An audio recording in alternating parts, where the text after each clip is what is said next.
Hey everyone, how you doing today? I've got my good friend Rylas Dana with us today. How you doing, buddy? Hi, doing great. Glad to be here. Excellent, man. Hey, so one of the things I'm doing this week with all my experts is I want to talk about self-made real estate millionaires. And really, as an attorney, as someone who does estate planning, you have a unique purview over this because you get to see outcomes of what past generations have done, right? So legacy building, legacy wealth is a great topic, but of all my experts, you're the guy that really can say, hey, I've seen it, I felt it. So I just thought we'd talk about that. What do you think? Yeah, sounds great. I do have a unique perspective. I call it kind of, it's almost a behind the scenes perspective since I get a peel back, Yeah. let's talk about the family secrets. Let's talk about, which kids we like, which spouses we like. Uh, let's talk about the legal structure, like is Right. what I nerd out on too, like how are not just how am I setting up things for my clients, it's how are things set up for them? Like Mhm. what are their parents doing a lot of times? You Yeah. know, Yeah. For me, you're like, I don't know if you see it this way, but I see your position almost like a time capsule, right? And a time capsule from two aspects. One, you're working with the current generation, you're putting a time capsule in the ground to be opened at some future date, but also you're in a position because again your father was in the business. You sometimes get to go, "Hey, we're going to take the time capsule out of the ground because now we're 1, 2 generations removed and see what grandpa and grandma did." I think that's pretty amazing. yeah, time capsule, that's a good way of looking at it, because I get to see, my work going back now like 10 years. So I Mhm. get to see things that I've done 10 years ago. So it is like a time capsule. Clients will come in again. It's like, man, what was I thinking 10 years ago? Um, but again, as I talk to younger attorneys and everyone, you kind of have to bring them to 10 years ago, right? It's like, hey, look at the economy, look at, here's where the taxes were, here's why we were doing this 10 years ago. But, that was 10 years ago. Let's talk about how we can change that to now. Yeah, that's pretty awesome. So I know you have a client who uh, who who actually receives monthly. We'll just call it monthly checks. I'll let you tell the story because of what his grandparents did. Talk about a time capsule and legacy wealth. That's an amazing story. Yeah, so in my perspective, I get to see beneficiaries of these plans, people who get a benefit, the second generation and third generation later. And, a lot of these families, they have, their wealth tied up in real estate, residential and commercial, where it's generating income to where, a very large amount of income in some of these families where they basically just live off of that money, right? They just look to, invest that different ways. And I I think a lot of times they just kind of trust the system, right? What's been going good for so long, they have professional managers in there, Mhm. and it's pulled together at this point where, um, it's maybe extensive real estate holdings, but divided between 10 or 15 different beneficiaries, right? But if it's hundreds of units and a lot of things, Mhm. um, there's Yeah, usually a lot of entities anyways, right? I'm sure. Yeah, and again, in this example, as I remember the quick intro before we hit record, this was grandparents. So we're thinking grandparents probably took action. I'm going to guess in the 50s, maybe 60s, yeah, probably 50s. I'm going to guess that ultimately now is paying off 70 years later for their grandchildren. That's amazing, right? Yeah. Yeah. So I was with my boys this weekend, Mhm. and my kids, my youngest is turned 9, my oldest is 13. So they're still, a ways away. Mhm. But I feel like it is good for them to be involved, right? To kind of hear what I'm doing with money and things like that. Um, from other experts on your show, I've kind of heard that advice as well. Like earlier this week, I picked them up and I had to take a work call. But hey, will you guys be quiet? Let me take one work call. It was and they thought it was kind of cool. So this call was actually with like another attorney that I'm looking at working with, but Mhm. I was glad they're actually quiet and on their good behavior, which they don't always do. But I think it's good to be around that work environment, and I feel like real estate is something like that. Yeah. It's like, hey, these are, if we work together to acquire some assets, it's going to take, Yeah. what they're going to view on their end is kind of, sacrifice at a young age. Yep. And, because I'm at the point where I'm, looking to buy properties subject to, and things like that, Right. and looking to acquire real estate that way. So, Yeah. they'll get firsthand experience that way. I think that's But I'm hoping amazing. to instill kind of like that long term. I don't know exactly how to do it yet for children, but it seems like from what I've seen, these people that have done it, it's the effort. It's a multi-generation thing. Is where you really get the compound, Yeah. where someone's done the work, and then people continue to do the work. Yeah. There's a term I hear that's thrown out a lot called the family office, right? Do you have experience with that, and kind of could define for the audience what that is? Yeah, so it seems like a new trend Yeah. in the last, what do you want to say, 5-10 years. They've really grown. But I Yep. think what a family office is where it's the lawyer works together. It seems like they're the money managers, but they also have in-house attorneys a lot of times, and in-house CPAs. Yeah. And Yeah. The family office idea, I think, really has spawned the last 5 to 10 years. And it really is, it's that collection of experts, such as yourself, with a CPA, with probably some kind of financial analyst arm. And you really are making portfolio investments, often with 10-year horizons, right? A family office isn't making a day trade, at least usually, right? They're not making a decision for next month or even next year in many cases. They're planning out decades of cash flow and appreciation, because they're trying to make sure the next, the generations that yet to exist are taken care of. And it's amazing to see that kind of planning can happen. And obviously an estate attorney is an important part of that. yeah, with high net worth planning, it really is important to have coordination from the CPA from an income tax perspective, and also a financial advisor, that's crunching the numbers, and figuring out what they need from an income perspective and all of those things. Mhm. So, having all those things together is really important. People will always ask me, they just want to know, hey, what's the answer? Hey, do I need an S corp? It's like, Yeah. I More don't know. I data have like needed. 12 more questions Yeah. before I could give you any type of That's why, answer to that. dude, your phone's going to blow up, because I get that. That is probably my most common question. I'm like, that's like going to a doctor and saying, my knee hurts. Give me, I mean, what happens? You bump it?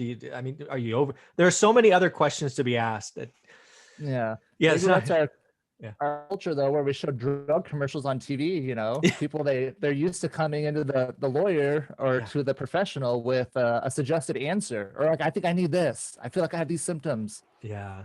Yeah. WebMD, or what is that, what it's called? WebMD, the whole, you diagnose yourself before you go there thing. Yeah. It's pretty crazy.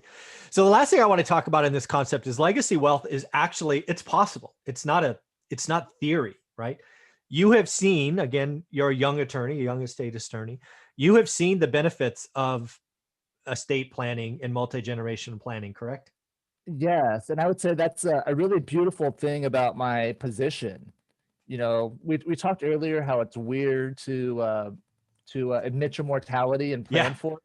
But kind of the flip side and the benefit that you get of that Mhm. is it's, families pooling together to really help each other out. And I see this a lot from parents who sacrifice to help their kids buy houses or whatever it may be, put them through school, and just help them get on their feet, so to speak. And there's all different levels of that.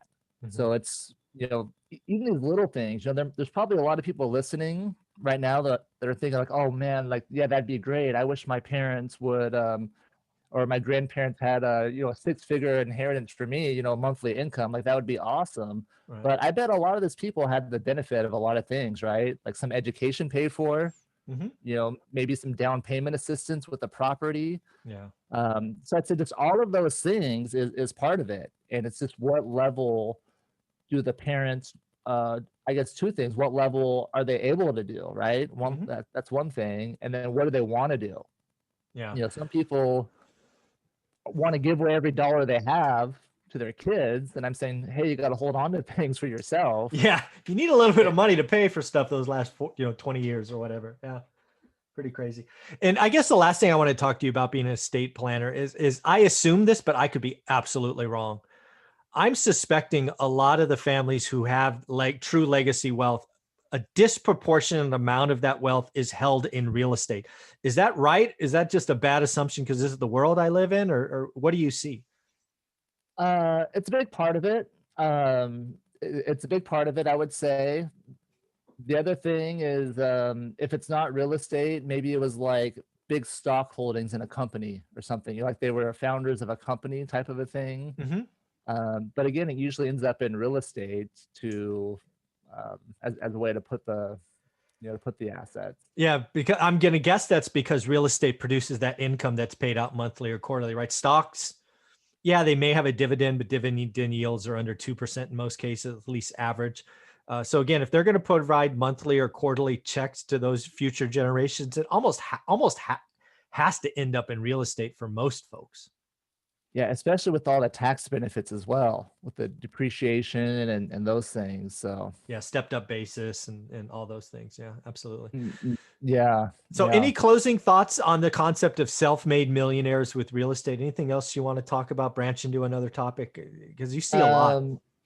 Yeah, I guess self-made is yeah, you got to put in the work yourself. There's no shortcut for that. There's plenty of people that have squandered inheritances, right? For everyone that's that's received something and multiplied it, there's probably double or triple that have received something and I'm have glad you nothing to brought that show. up. Yeah. Yeah, there's probably nothing. I mean, can you imagine your grandparents looking down on you and you took their hard work, their sacrifice, their delayed gratification and squandered it? That's got to hurt. Yeah, so I'll tell people this, and it's proven. They say fly first class because your kids will, or even some clients it's fly private because your kids will. But it's actually proven, that the people with an inheritance are more likely to purchase first class tickets. Interesting. I had not thought of Because it that. doesn't. I don't know. It's not that they don't have the blood, sweat, and tears and all that years of sacrifice to have it grow. So it's like, Right. hey, Yeah, triple the price. Oh I well. often hear about so it's the third generation, right? Mom and dad built it, brother, sister, again, just picking both sexes. They kind of saw mom and dad did it, so they hold some value, but their kids, they saw grandma and grandpa on cruise ships. They don't appreciate, what was done, 40 years before they existed. Yeah, and as a parent of kids, of young kids, I'm trying to figure out what this world's going to look like. Because I feel like it's changing rapidly, and it's yeah. How do you get the interest and some sort of work ethic, right? Because we've had plenty of clients who I don't want to say ruined by money, but maybe that's something close to that. Where they because they haven't had to earn things, or they have kind of a different perspective of things. Yeah. I think a lot of people fear that as well. So I guess that's something as a parent, I'm trying to, show my kids opportunities and how they can create things. As an attorney, we can draft in incentives into trust, instead of making it automatic for a beneficiary. Mm-hmm. I've done for clients like income matching trust. Um, I had a client, I always like, I want to be his kid. I asked him, I was like, what does your son do? He's like, oh, he skis. Ah, Like he lives in skis. Colorado and skis. I'm like, oh, that's sweet. Like, Yeah, congrats. but anyway, we set up for him, he wanted to kind of encourage him to get out there. So we set up an income matching trust, that it would double his income essentially. So whatever he earned himself, he could go to the trust and double it.